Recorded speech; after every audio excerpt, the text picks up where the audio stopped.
We've got an awful lot to get through, so grab yourself a brew and your slippers and we'll get this started.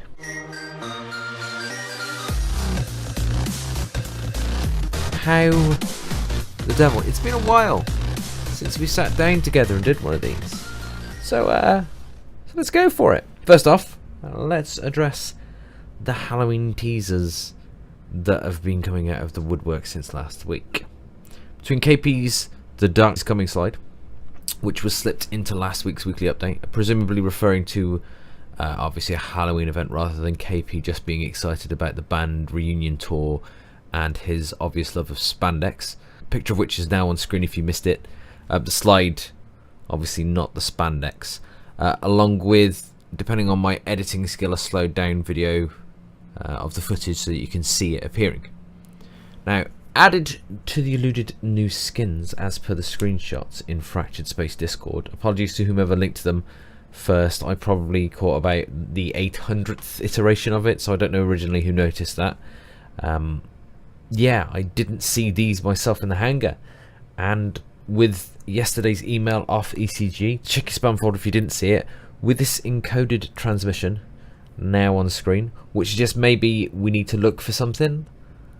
I don't know. I did try and question KB about it during last Friday's official stream team stream, and we were met devoutly with, I don't know what you're talking about, with subtle undertone of no, I know a secret that you don't, mixed with his periodic statements of the darkness coming on Discord, and then quickly removing them, and then obviously today's teaser video, which again alludes to maybe some sort of specialist skin. Who knows for sure? Who can tell? Now, if you take into account externally, obviously I follow the Fractured Space Twitter. I know recently they had the chap in that does a lot of voiceover stuff. So I'm wondering, you know, new voiceover lines, and he was pretty stoked. It was a few weeks ago they had him in. He was pretty stoked about it. So maybe some sort of new crew, new voiceover for new crew, that sort of thing. Or who knows? There's a lot of stuff floating around at the moment. There's a lot of secret hidden nuggets in here and there. But whatever it is, it's looking to be a pretty exciting All Hallows in Fractured Space. Personally, I'm hoping they turn the lights off and we only get the ship lights for vision, with the ability to turn them on and off. Could you imagine rocking up on top of a gladiator in the dark? That's some seriously spooky shit right there. That's all the information we currently have anyway. By the time this comes out, maybe we'll have more to add to it. I don't know. It's if it is a hunting mission though, you can guarantee I'll be putting a posse together towards the end of the week and going for a little hunt around the different sectors. Obviously it's probably streamed. This is what I was, when I was watching or looking at the email yesterday, I was like, that kind of looks like old alpha. Maybe it's old alpha. And then with that teaser video that came out today, it looks like maybe it's just something specifically created. Too many possible solutions it could be. I'm wondering, as I was discussing with Zerad earlier on Discord, if it all ties into Ridley Fincher and his lore, his backstory with the whole first jump ship and him being some spooky ghost guy. It could be like his ship's come back and it's got a skeleton crew. Though traditionally Fractured, the BCG I should say, have said they wanted to avoid any of that sort of thing and they wanted to keep it more sci-fi. But it'd be pretty cool if you just rocks up with like a Skelly Bob crew that are all the same as him, and because they could go with the route of explaining it like, because it was the first jump. They're in two states and they're phasing back and forth. I don't know, there's a million different ideas you could come up with to explain it, but that would be pretty cool. And you get like a fleet of skins to go with them, which would make sense with what was seen on the skin navigation. I don't know. Hey, don't forget though to hit me up on Twitch if you do see the hunt pop up, and see if you can. Another set of eyes is always welcome, and also comments down below, because I'm really intrigued to hear other people's theories on how this is going down and what they think it's going to be, rather than the classic, oh, it's just the skin for this ship or it's an ultimate for that ship. Something a bit more depth, given the recent release of the weekly missions and whatnot.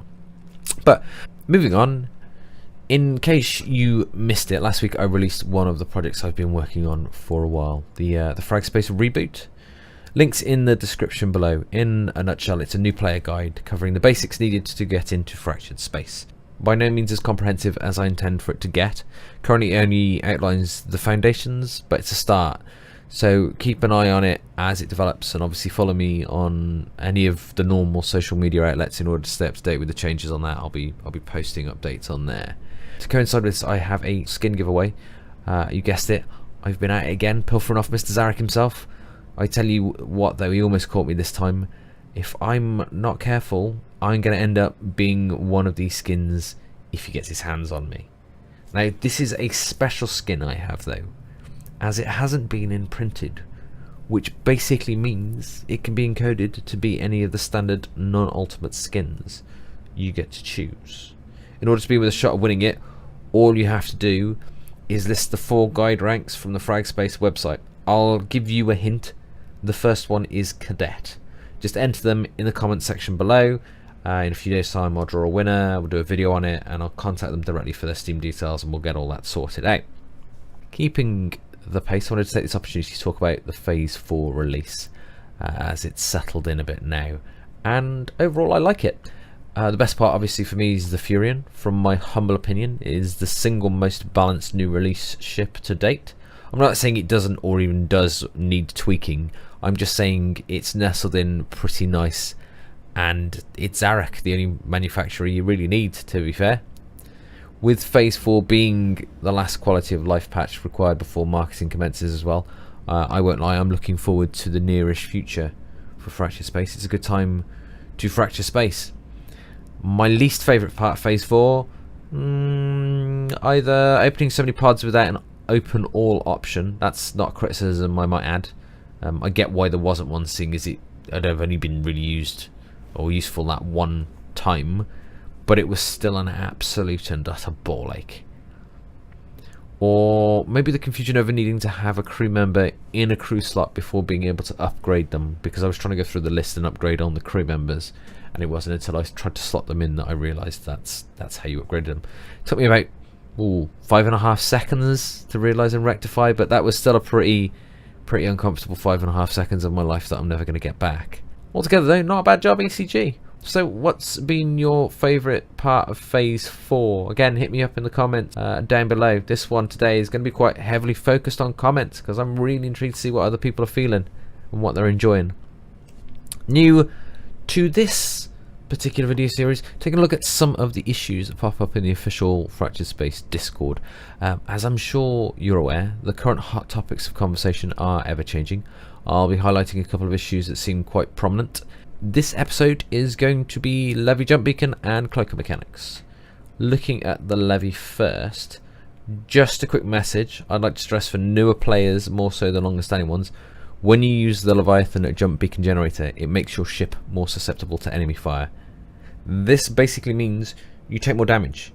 Now, I'm not going to go too much into detail as to when and where you should use it. I'll cover that at another time in another video. But instead I will stress that you should make sure you aren't in any immediate danger. I don't think it's made overly clear for newer players that additional damage whilst dropping the beacon is a thing. Think of it as a public service announcement. The second topic is a little more challenging to cover. Cloaker positioning within the current game state. Given that practically every other ship has some sort of detecting ability or attack loadout, which is effective at keeping cloakers painted, I have a suggestion in order to make cloakers a little more effective without straight buffing their stats. It's simple in theory, which probably means in practicality it's actually really horrible. But how about cloaked ships are only revealed by detectability if they're moving when detected? If they're stationary, instead of being decloaked, they take an energy hit, say, I don't know, third of the max energy pool or something. This is for one-shot detects like the Hunter and the Ranger. However, when dealing with detect boys like the Pioneers, it takes the initial energy hit plus it drains energy as if it were moving as long as it remains inside the bubble. So it gives the pilot the option of moving and dropping out of cloak, or trying to stay hidden for as long as possible but at the cost of energy. The idea being that the detect works more like a sonar as opposed to an out-and-out detect. Heck, you could even experiment using both, spice it up a little bit. The one hits like the hunter detect, just overload it, whereas detection boys increase the energy drain and a detect while moving mechanic with the cloakers, and that give cloakers the option of being a little more tricksy without straight buffing stats. Don't know though, I'm just kind of spitballing ideas with that one. While on the topic of ships and mechanics, I still think the Centurion needs splitting into a shielding ship and a pull detonate ship. Don't get me wrong, it's gone up in popularity since the last patch, but for me the kit still doesn't synergize. Also, while coming up with concepts and being on topic with cloaks, a dedicated support ship that cloaks other ships would be pretty cool. Something akin to the Aegis shield. It shoots a ship, the ship remains invisible for a set time unless obviously detected, or maybe the ship has to remain stationary. I don't know. It's that way. It's more of an ambush mechanic than it is an escape mechanic. Imagine jumping into Gamma on your side thinking it's safe, only to have a levy decloak behind your healer, or a brawler just appear in the middle of the station. Now that's some scary shit. That's basically what I'm aiming for. Or how about a ship that has the ability to temporarily lock an FOB its team owns, shutting itself down in exchange for preventing either team's ships from jumping through, unless the jump's already started. I've touched on that one before, however this is a little bit more developed. We will get this one there. Are you tired of struggling to communicate with your team during intense fights? Do you suffer from miscommunication at the most important clutch moments in game? Do you long for VoIP? Well, this might be for you. Community member Hypergrip has been doing his hardest to demonstrate Power Grid and another piece of software called Straylight Quick Chat. I'll be giving it an honorable mention here and now, with the intention of a more detailed review at a later point when we have a little more time. The crux, it's a piece of software that allows you to bind commands to a touchscreen interface. This basically means you could use a tablet or even your smartphone with preloaded chat command functionality to quickly and efficiently communicate with your team. Now I know it's not ideal as it is an external plugin, but it does leave you free to focus on flying. Now all you need to do is create an autopilot that automatically dukes shots while I sup martinis on my bridge. If you're interested, the link's in the description below. To the, obviously the software, not the martinis. That's a given, right? I'll be taking a look at this when I can get some more free time. I'll probably give it its own review video for the sake of clarity. I think that's probably enough for now. I'll keep you posted as and when new information drops out regarding the Halloween event that is supposedly most definitely not taking place. Regardless of anything, I'm presuming Ridley will most definitely be back on scene making his All Hallows appearance. But until next time, stay beautiful and don't forget to massage that like button.